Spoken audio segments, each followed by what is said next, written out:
Europe 1 Soir Week-end. 19h, 21h, Pascal de la Tour du Pin. Et nous sommes dans ce studio avec Xavier Driancourt, ancien ambassadeur de France en Algérie. Bonsoir monsieur, Bonsoir. Merci d'être là. Il est 19h17 sur Europe 1. Évidemment, on a beaucoup de questions à vous poser ce soir. Écoutez, pour tout vous dire, chers auditeurs, nous étions en train de parler, nous nous posions des questions avec Xavier Driancourt sur Rima Hassan. Rima Hassan et Bruno Retailleau, on a parlé ce matin, on va le réécouter.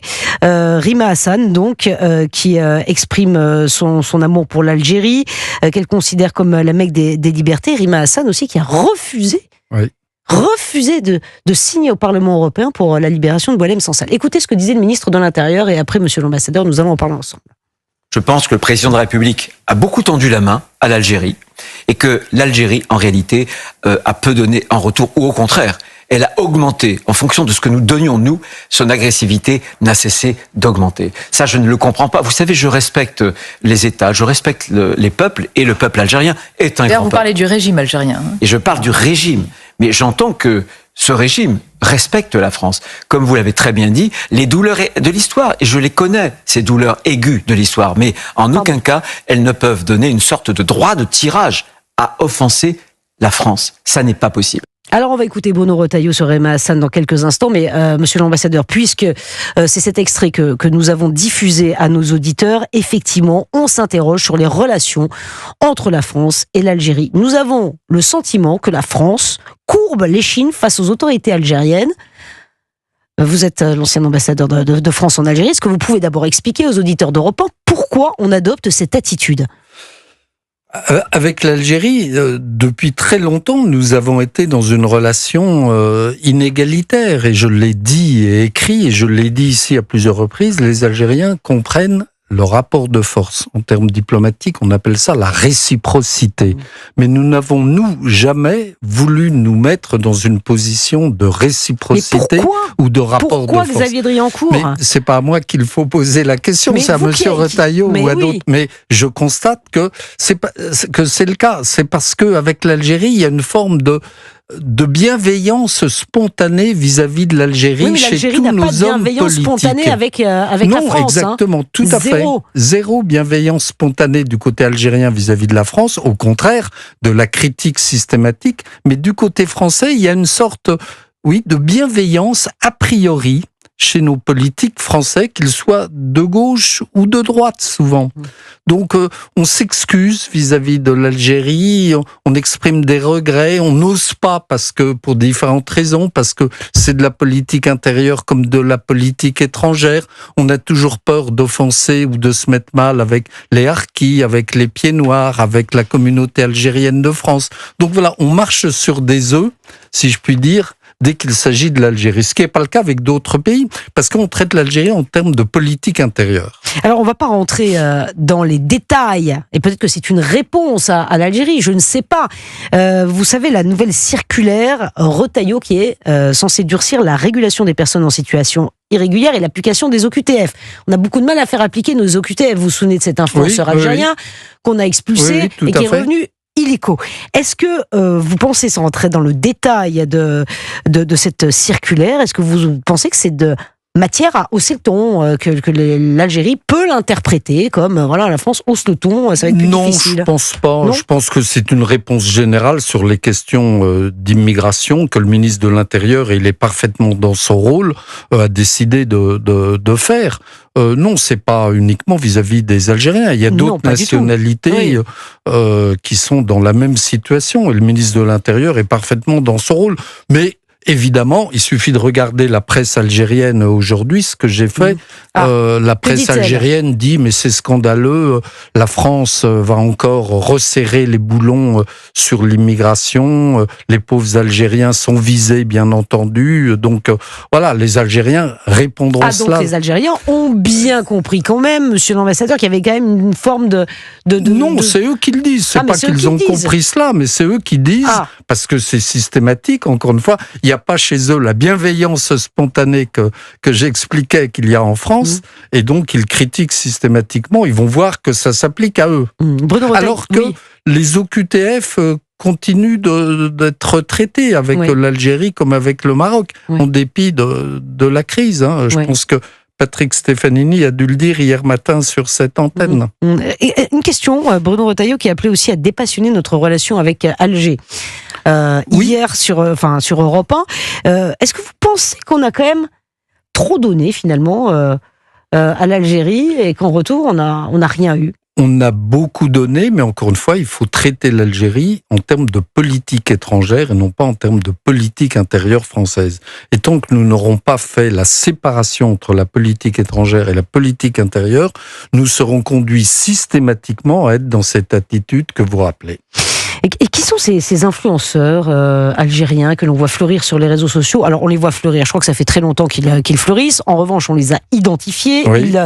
Ils tiennent des propos de haine vis-à-vis de la France. Ils appellent à commettre des violences et on a du mal à les renvoyer chez eux. On l'a vu plusieurs fois. Qui sont-ils? Est-ce que... Je vais vous poser la question, monsieur l'ambassadeur, ancien ambassadeur de France en Algérie. Est-ce que les autorités algériennes pourraient être derrière tout ça? Mais je l'ai dit l'autre jour à votre collègue Sonia Mabrouk, je crois pas, je n'ai pas l'impression qu'il y ait de plan systématique organisé à Alger pour déstabiliser la France, mais il est clair que l'Algérie a des relais en France. Elle a des relais. Qui sont-ils, ces relais?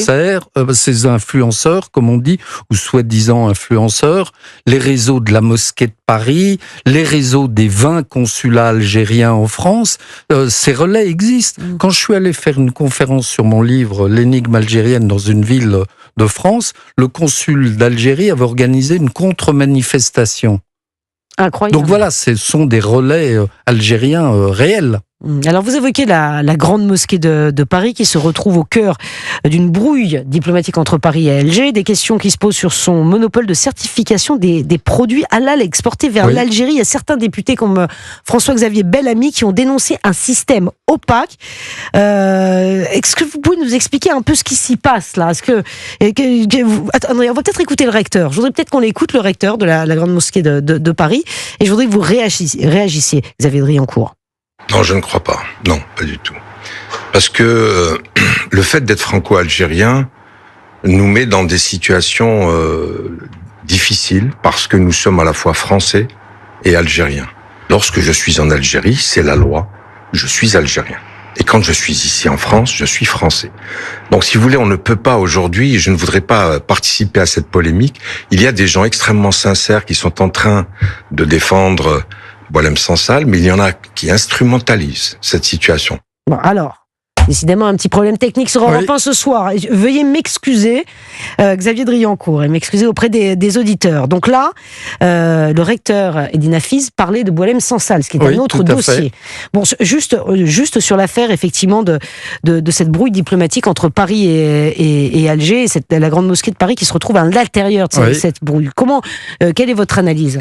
Il y avait un article extrêmement détaillé dans le journal L'Opinion cette semaine qui explique le mode de financement, le système de financement occulte de la mosquée de Paris, avec un monopole accordé à la mosquée de Paris depuis 2023 par le président algérien qui donne un monopole sur les exportations françaises et européennes vers l'Algérie.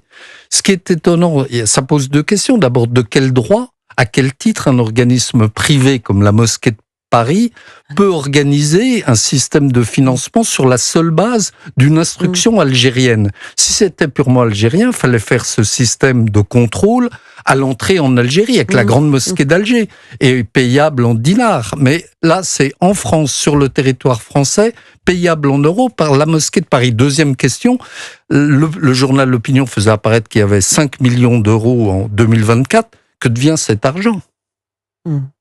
C'est toute la question. C'est une des questions. Donc il y a deux questions et le recteur n'a pas répondu à ça. Il se contente de dire défendu, moi je m'occupe de la paix entre les hommes, etc. Mais il faut arrêter de nous raconter cela. Nous aussi on s'occupe de la paix entre les hommes et les femmes, chère madame. Bien sûr. Mais et vous, quel est votre sentiment personnel sur cette affaire? Où va l'argent ?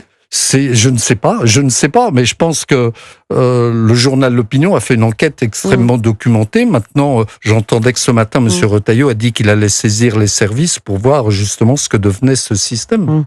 Et une toute dernière question, parce qu'on a entendu, effectivement un son du recteur Eddy Hafiz à propos de l'écrivain Boualem Sansal. Je voudrais juste avoir votre réaction, si vous le permettez, Xavier Driancourt, sur ce qui s'est passé au Parlement européen. Oui.